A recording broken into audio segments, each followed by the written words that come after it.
hier. C'est assez intéressant. Et ouais, pour revenir à la question à l'origine, ça peut être intéressant de se demander ce qu'on peut faire nous, qu'est-ce qu'on peut apporter éventuellement en termes d'organisation politique ou autre d'ailleurs, sur le terrain calaisien ou à partir du terrain calaisien, ou simplement sur la question des migrants. Quoi. Et à Rennes.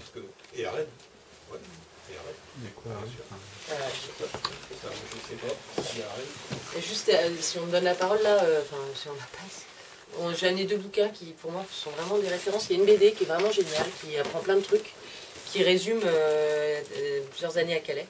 Et c'est drôle et triste à la fois, mais c'est hyper efficace. C'est 2 journalistes qui sont associés à un dessinateur. À partir de quel âge? Excellent. Hein? À partir de quel âge? Ado, adulte, je dirais. Ça finance qui? Hein? Ça finance qui? Ça finance qui? Ouais, à part les journalistes, je veux dire,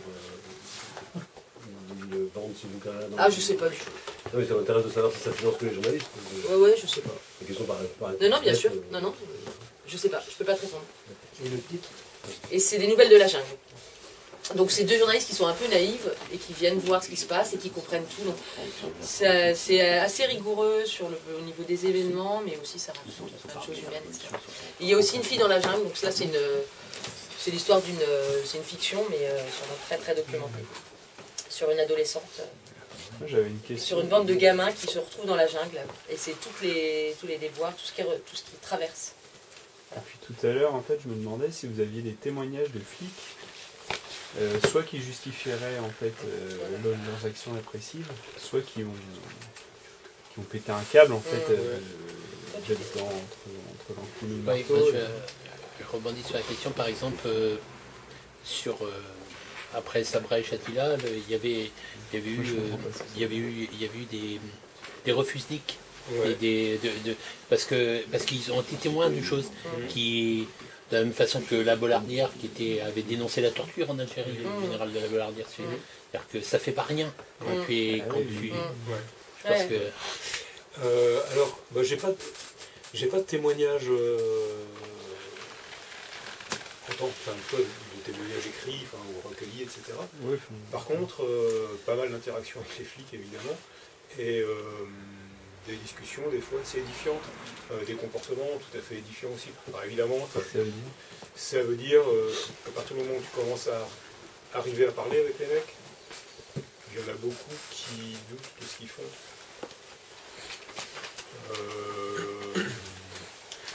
Un exemple.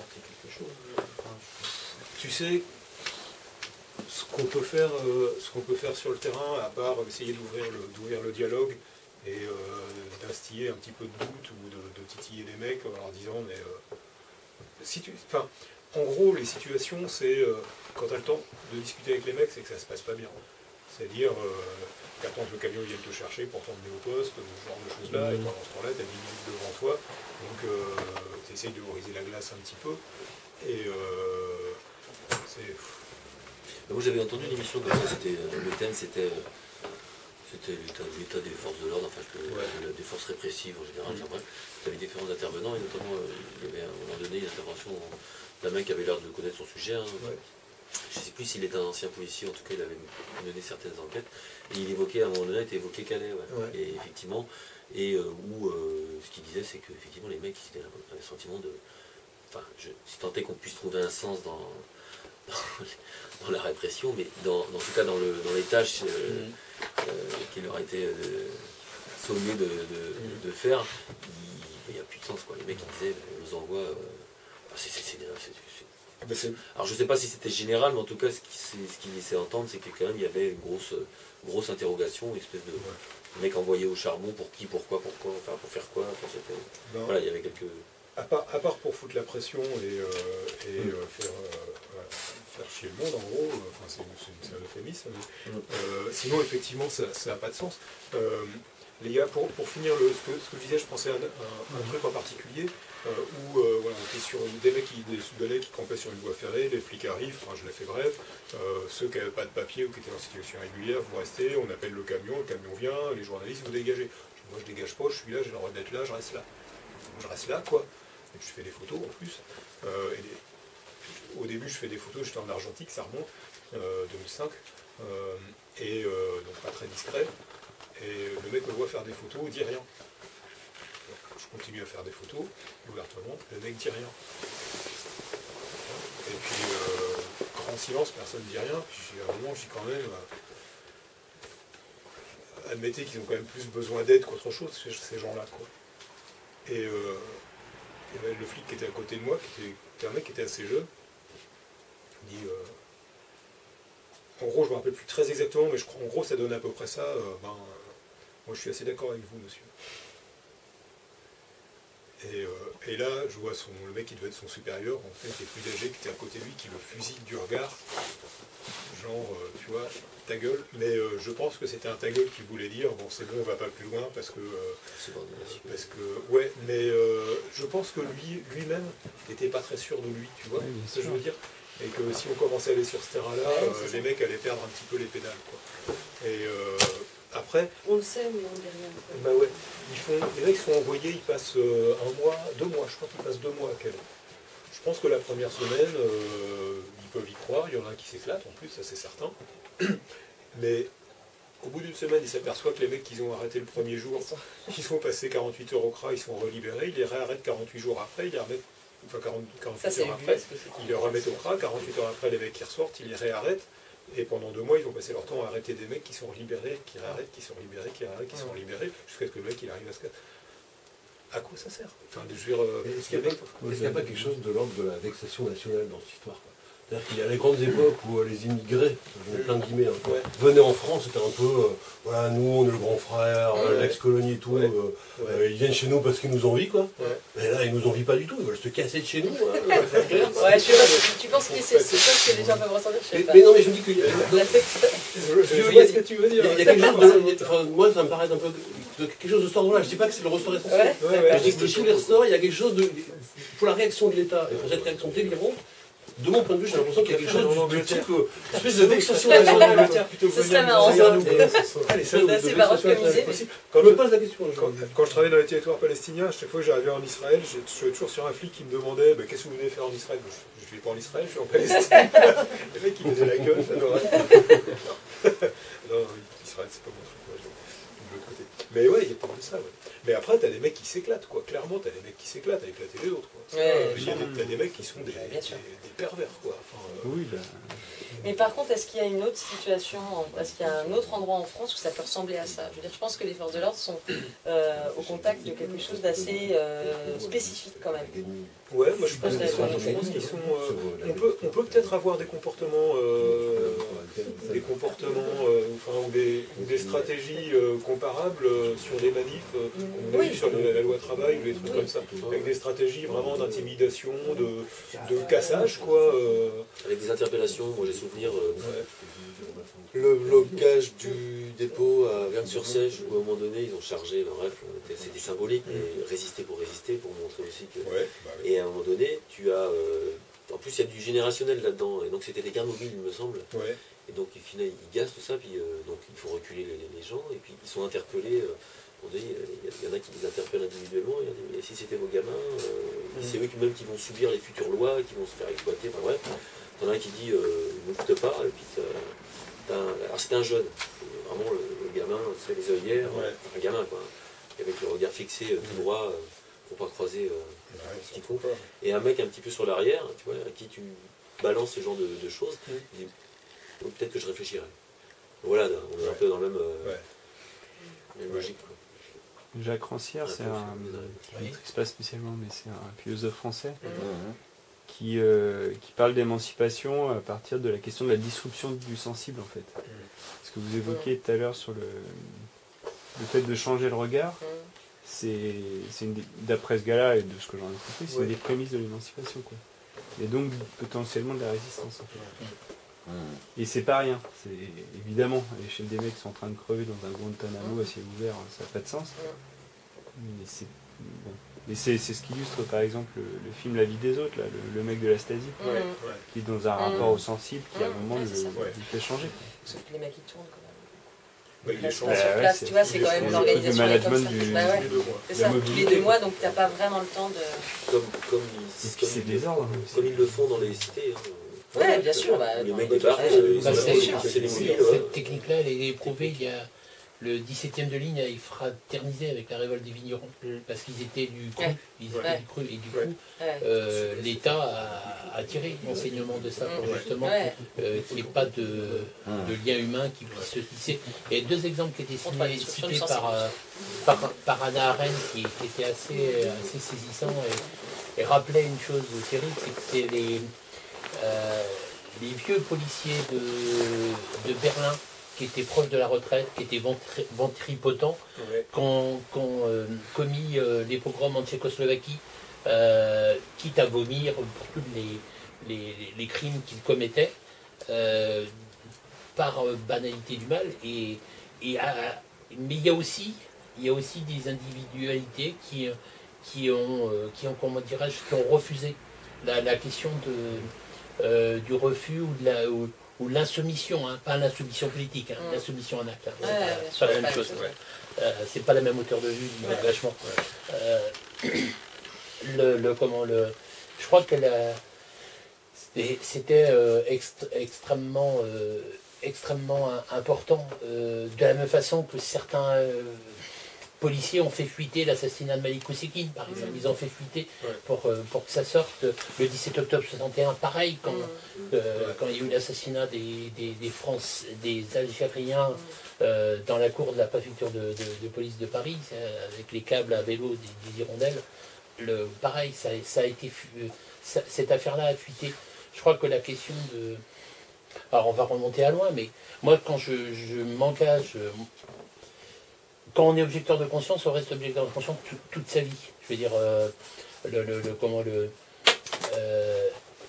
on avait des camarades, alors tu parlais de l'anticapitalisme, mais bien avant, à l'extrême gauche, je pense notamment aux trotskistes, ils tentaient de mettre en place des comités de soldats, des choses comme ça. Il y a eu ce type d'expérience, et des gens qui ont morflé, qui ont été au mitard, à l'armée, parce qu'ils ont voulu faire des comités de soldats et ce genre de choses. Ça a réellement existé. Il y a des gens qui se sont exposés. C'est-à-dire, c'est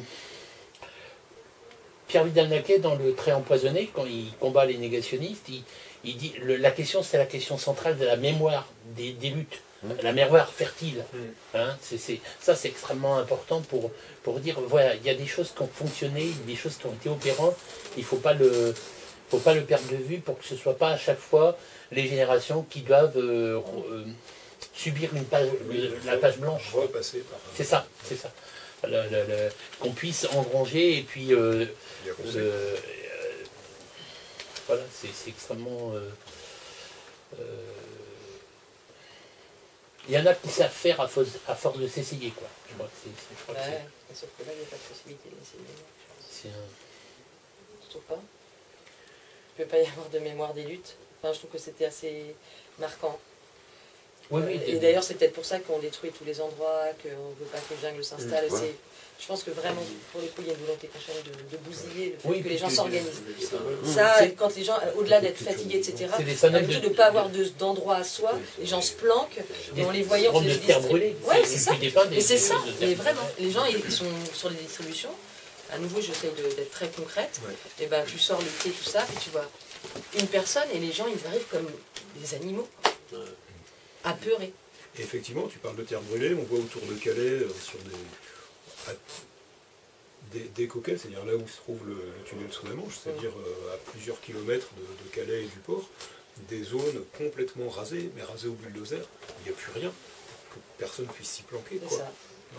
Sur des hectares et des hectares tout autour du tunnel, et puis à l'approche du port, le long de l'autoroute, les anciennes jungles, parce qu'il y a eu plusieurs jungles, sont rasées, parce que le bulldozer, c'est pareil, c'est des hectares complètement plats, il n'y a plus un arbre, il n'y a plus une arbre, ça repousse petit à petit, mais c'est ça, c'est exactement ça, c'est le désert, quoi. Les squats sont fermés, rasés les uns après les autres, il n'y a aucun lieu, la mémoire n'a pas où se fixer, quoi. Les lieux de distribution. Parce que vous avez les nazis dans les camps, quoi. Une toute identité. C'est un chaos, à tous les endroits. Il faudrait déboulonner les statues de Rodin. Ouais, sur les bourgeois. Ouais. Ils mettent des avions à la place, porte-là-dessus. Moi, je peux te dire, ça mériterait. Après, après, il y a des histoires. Et donc à Rennes, on fait quoi là? Alors, à Rennes, qu'est-ce qu'on peut faire? Mais qu'est-ce qui connaît bien la situation? Elle est partie. Marilyn, je crois. Moi, je ne la connais pas, je suis plus rennais en plus. Non, mais c'est vrai qu'il y a plein de jolies histoires que tu as entendues, parce que là, on n'a qu'un... Enfin, en même temps, c'est ce qui, en août, c'était quand même le chaos tout le temps. C'était vraiment glauque, quoi. Mais je Tout crois était glauque, alors que toi, tu as vécu sur des années des Je crois choses que je chouettes. n'ai jamais vu la situation aussi catastrophique qu'elle est maintenant, quoi, même si on en parle pas. Il y a eu une époque, en fait, avant les jungles, avant les grottes jungles, il y avait des campements dans les jungles, mais il y avait beaucoup de squats. Calais, c'est une ville industrielle, plus ou moins de désindustrialisation, avec du coup des locaux vides, etc. Il y a eu beaucoup de squats et des histoires assez intéressantes. Et puis du coup, c'était pas du tout la même ambiance, puisqu'il y avait quand même des points de fixation, puis c'était relativement, entre guillemets, confortable, évidemment, entre guillemets, mais enfin, on était à l'abri du froid, de la pluie, on pouvait s'organiser un petit peu. Et puis, ouais, les mecs arrivaient à peu près à se poser, tout ça.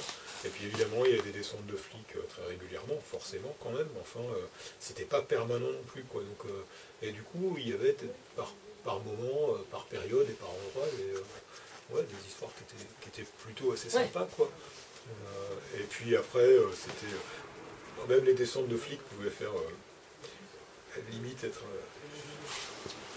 je ne vais pas dire jusqu'à rigolote, mais enfin c'était gérable, parce que les mecs étaient organisés, les flics arrivaient, tout le monde s'était déjà barré, enfin, ça allait, quoi. Là, je crois qu'il y a une verbalisation. En fait, on déclare des terrains privés, c'est ça la politique municipale, Ouais. pour verbaliser systématiquement les bénévoles sur, bon, déjà, là où ils... Violation de domicile. Ouais, voilà, c'est Ouais. ça. Et même nous, on a failli se prendre une pénale. C'est Une ça, incrimination c'est ça. pénale. Et après, voilà, il y avait aussi des amendes qui tombaient sur les Jusqu'à véhicules mal présent, garés. ils verbalisaient les véhicules, dès que les véhicules étaient garés sur la voie publique, c'était Ouais. stationnement. Les mecs arrivaient, puis alignaient tout le monde pour stationnement gênant. Un jour, 2 jours, 3 jours, 4 jours, 5 jours de suite, et les bénévoles comme les assos prenaient des rafales Ah si, j'ai une histoire rigolote à raconter, Ouais. pour mettre une sacrée ambiance. Une fois, sur une distribution, on arrive et il y avait des gros cailloux qui avaient été mis pour empêcher l'accès au parking. Alors qu'il y en avait 2, et on avait repoussé le lendemain encore plus de gros cailloux, donc on ne pouvait plus du tout... Et là, avec des mecs, des Érythréens, c'était assez chouette. Il y a eu une espèce d'embryon de quelque chose, c'est-à-dire que tout le monde s'est solidarisé. On a pris des pierres énormes. C'était la belle histoire. Et puis le soir même, il y avait des cerfs-volants. Donc la communauté plutôt érythréenne jouait au foot, on est vraiment dans les clichés, et puis les Afghans jouaient au cerf-volant. C'est super. Et puis le lendemain, quand on est arrivé, il y avait plein de mecs au sol qui saignaient et qui disaient « S'il vous plaît, madame, il faut nous aider », tout ça. Voilà. C'est ça l'ambiance. Et tu dis, mais c'est un festival, il y avait du son dehors, et puis paf, le lendemain, ça bascule complètement. Jusqu'à se retrouver coincé à un moment donné à la Croix. Où est-ce que c'était dans cet assaut là? Oui, je ne sais plus quel assaut d'ailleurs, c'est le secours catholique, tout simplement. Ouais. On allait chercher de l'eau et en fait, les CRS sont arrivés pour dégager les mecs en disant ça y est, on n'est plus en terrain neutre, il faut partir. Donc ils ont pris les Afghans, ils les ont raccompagnés pendant quelques kilomètres, enfin non, pendant 200 mètres, en sachant qu'il y avait des mecs armés de bâtons et de pierres qui allaient leur casser les... qui les attendaient pour les massacrer, et que les mecs étaient 50 et essayaient de se tirer. Et les Afghans se sont fait virer de Calais, ils sont revenus par la suite, je pense. Ouais. Ça, c'est une autre violence, je trouve. Donc, les flics sont là juste pour protéger l'ordre public. L'ordre public. Ouais. C'est quand même une expérience, même si tu restes que quelques jours, un concentré monstrueux de ce qui se passe. Ce que je trouve désespérant, c'est qu'au-delà du fait qu'on n'a pas des moyens d'action, le simple fait de désinvisibiliser la chose, nous, ici on est dans un cercle restreint militant, et toujours les mêmes en gros, mais c'est sûr qu'on est outré tout ça, mais moi j'ai l'impression que même si on désinvisibilisait les choses, qu'on y arrivait, c'est-à-dire à une échelle plus grande, je n'ai pas l'impression que ça nous donnerait plus de puissance et plus de capacité d'agir. Tu sais, par période c'est visible, hein, on en parle, tout le monde en parle, peut-être pas, mais enfin c'est quand même... l'information arrive, quoi. Ouais, ça par contre, je pense que c'est important de continuer à témoigner. Ça, c'est, on ne de sait pas toute quel façon, impact ouais. ça a, mais par contre, Si, c'est sûrement. les discussions qu'on avait, c'est de se dire, bah, il y a un endroit d'humanité qui doit tenir. En fait, tu dois dire, bah, il y a des flics là qui bastonnent des mecs par terre qui ont 15 ans. Non, mais j'entends, hein, ça, Non, mais ça, je trouve que il faut y aller en fait. C'est ça ce que ça raconte, je pense qu'il faut y aller. Mais Ils le font au nom en plus. Ouais, oui, c'est ça. Comment tu dis, excuse-moi? Ils le font au De nom bastonner les de la mecs avec un République. mec. Ils Ouais, le font, ah ouais. Ah, c'est vrai, c'est pas nous alors, du coup. C'est pour nous protéger. Il n'y a pas les gentils et les méchants. Mais c'est... Ouais, c'est... Effectivement, la question, c'est qu'est-ce qu'on peut faire politiquement. Ah oui, ça. C'est... Parce que derrière tout ça, il y a un enjeu politique, c'est que la gestion de l'évolution du monde et tout ce qui se passe avec les déplacements des populations, c'est devenu un enjeu politique. C'est un enjeu. C'est au-delà du combat politique en France. Ouais. Et dans le non-dit, mais on le voit au moment des élections. La peur de l'autre, la rhétorique, je pense que ce combat politique, ces positionnements vis-à-vis de la population, qui est au courant du tout, de là découle le contenu des politiques répressives et des politiques vis-à-vis des peuples qui se déplacent aujourd'hui. C'est fondamental. Je pense qu'il y a une dimension aussi... ces migrations, là, ces gens qui s'enfuient de chez eux, qui fuient des guerres et qui fuient la misère, qui fuient des guerres et de la misère, qui sont organisés à notre profit. Donc on est responsable.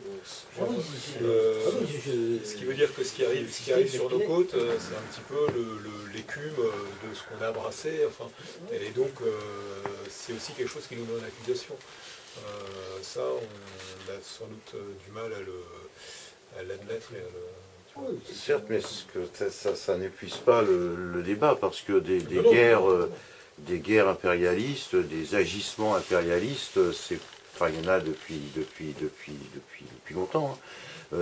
Or, c'est quand même, enfin, je veux dire, ce qui se passe, ce qui nous plonge tous un peu dans la déprime, c'est que, je veux dire, on mesure à travers comment dire, sur quel mode s'organise. Enfin, il n'y a plus de résistance, quoi. Je veux dire, à l'époque de la guerre du Vietnam, il y avait une résistance qui était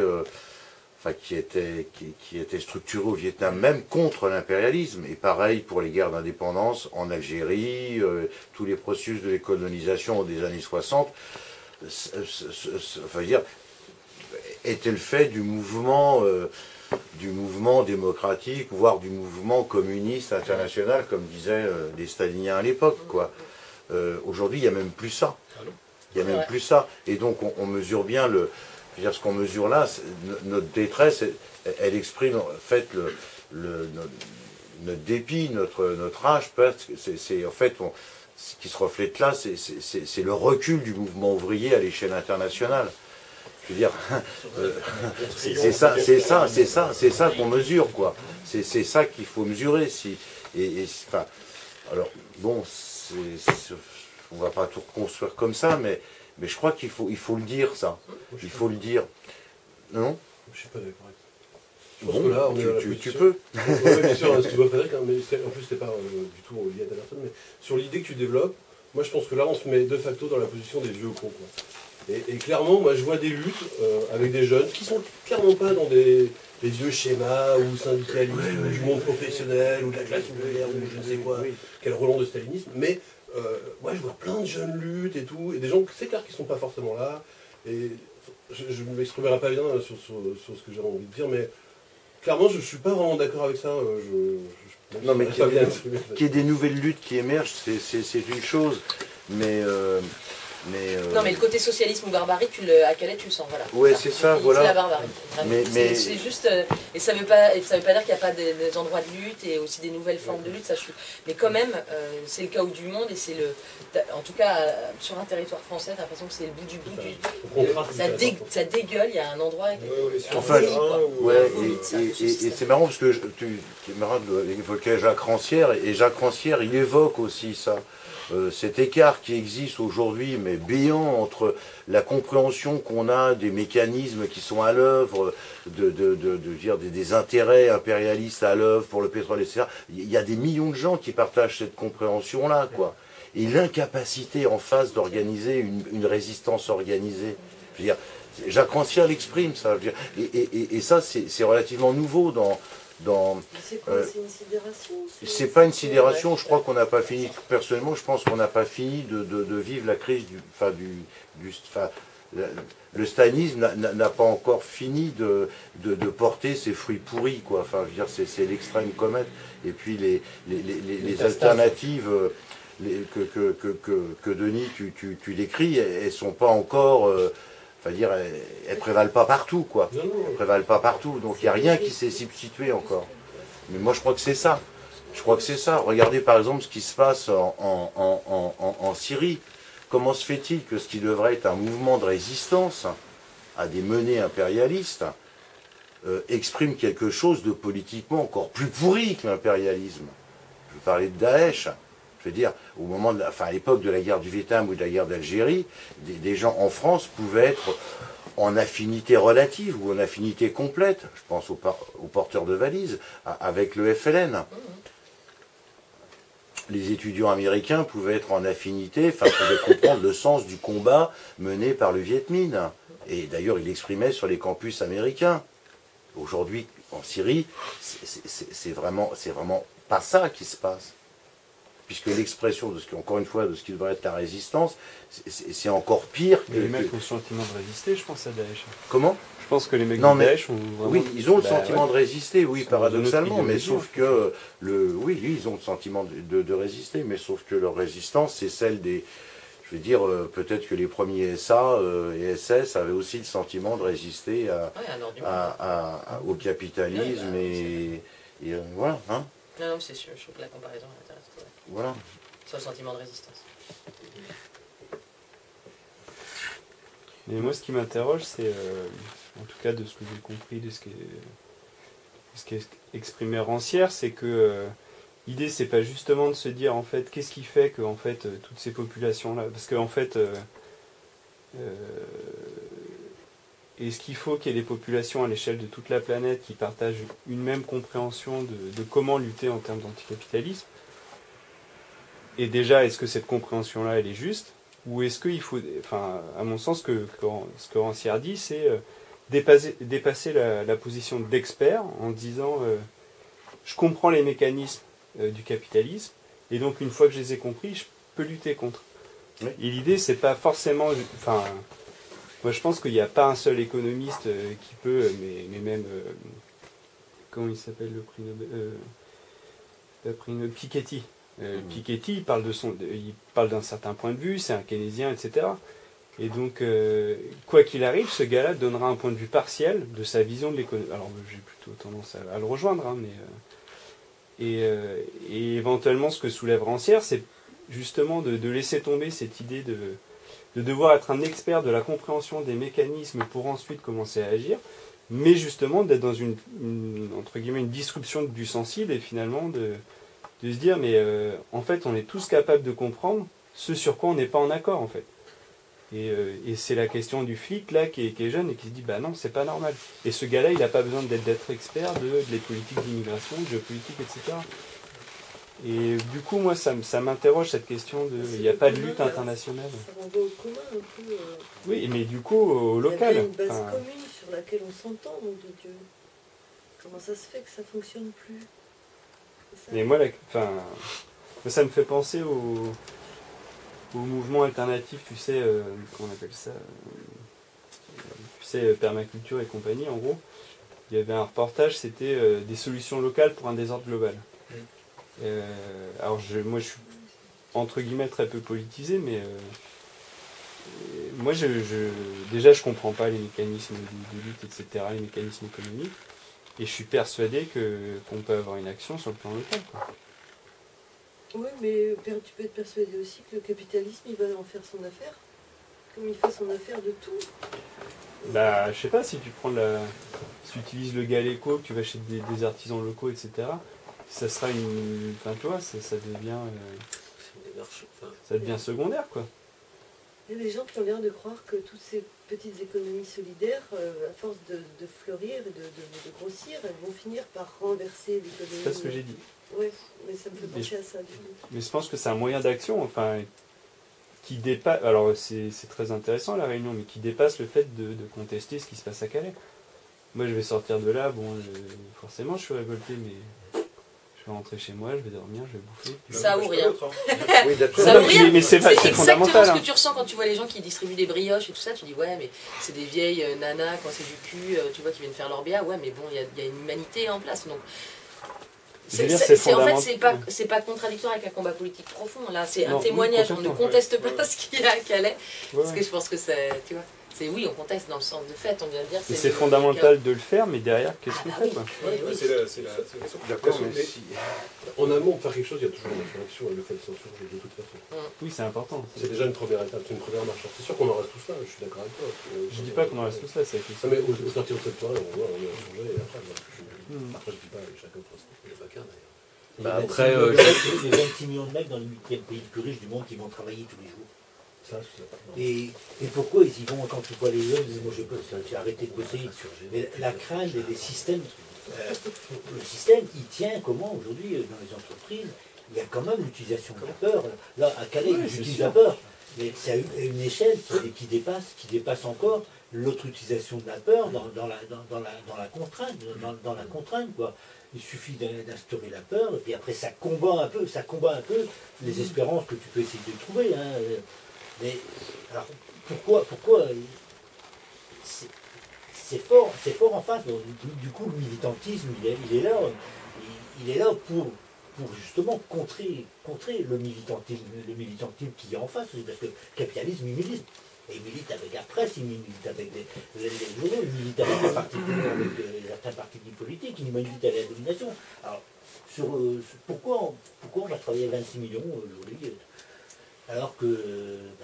il y a plein de raisons, mais qui dépassent tout le monde. Et les 20 millions qui n'y vont pas, qui attendent. Il y a plein de... Ouais. Mais la question, c'est quoi le prochain pas, quoi, en fait? Moi, ma crainte, par rapport à ce que tu dis, si j'ai bien compris, c'est que j'entends ton propos et l'idée qu'on puisse être acteur par un quotidien en allant dans la consommation, dans la production, quel que soit le registre dans lequel on va. Moi, ce que j'ai l'impression de constater, pour avoir frayé dans ces milieux-là et pour avoir été producteur, voilà, c'est que c'est souvent une façon de se donner une bonne conscience à peu de fois pour ne plus rien faire, quoi. Et qu'on reste dans la consommation. C'est même Guy Debord à ce téléspectacle, il parlait de ça à un moment donné. Et ça reste une consommation peut-être alternative, peut-être différente, mais au final c'est de la consommation quand même. Tu vois ce que je veux dire? Et c'est une crainte personnelle, je dis pas que enfin, c'est pas un jugement en l'occurrence. Mais mon inquiétude à moi, c'est quand je vois les gens qui s'inscrivent dans les actions de Pierre Rabhi, par exemple, pour pas le citer. Pierre Rabhi, c'est idéal pour ne rien faire, quoi. C'est vraiment, si vous avez envie de rien faire. Oui. C'est ça, tu t'extrais de la réalité, mais après si tu contribues pas, c'est déjà pas mal. Non, alors non seulement il y a ça, et il y a aussi par rapport à, tu parlais d'initiative locale, en gros, ou d'initiative. Ouais, enfin moi la question, je vais pas aller à Calais demain. Non, mais c'est pas forcément la question. Par contre, une somme d'initiatives locales fédérées, petit à petit, finit par créer un réseau et par créer quelque chose de relativement signifiant et puissant et alternatif. Je pense au Kurdistan, on a parlé du Kurdistan de Syrie tout à l'heure, au Kurdistan turc, le PKK, en tout cas la mouvance PKK, parce que le PKK en tant que tel ne peut pas exister en tant que tel sur le territoire turc. Le PKK a mis en place ce qui s'appelle le Ketcheka, qui est en gros un système alternatif. Quoi, militaire, où on peut, les citoyens, enfin les Kurdes, peuvent aller, je sais pas, En gros, tous les services publics, tous les services sociaux existent, assurés par le PKK, dans des officines tout à fait en dehors de l'administration. Et donc on peut se passer de l'administration et donc se passer du pouvoir turc et exister en étant organisé, en étant... administrer les biens et les choses. Mais par le choix. Ce qui a donné lieu à des vagues d'arrestations énormes depuis bien avant le État, et des procès interminables, etc. Mais le système existait bel et bien mis en place et existe toujours. Quoi. Mais c'est aussi un truc de résistance. C'est un truc de résistance. Au-delà et du coup, c'est pour ça que c'est pas comparable avec des sociétés entre guillemets plus stables comme les nôtres. C'est aussi une façon de... Parce qu'il y a des travers aussi. Le contre-pouvoir au capitalisme, c'est forcément une organisation qui est en face, en fait, ou une myriade d'organisations.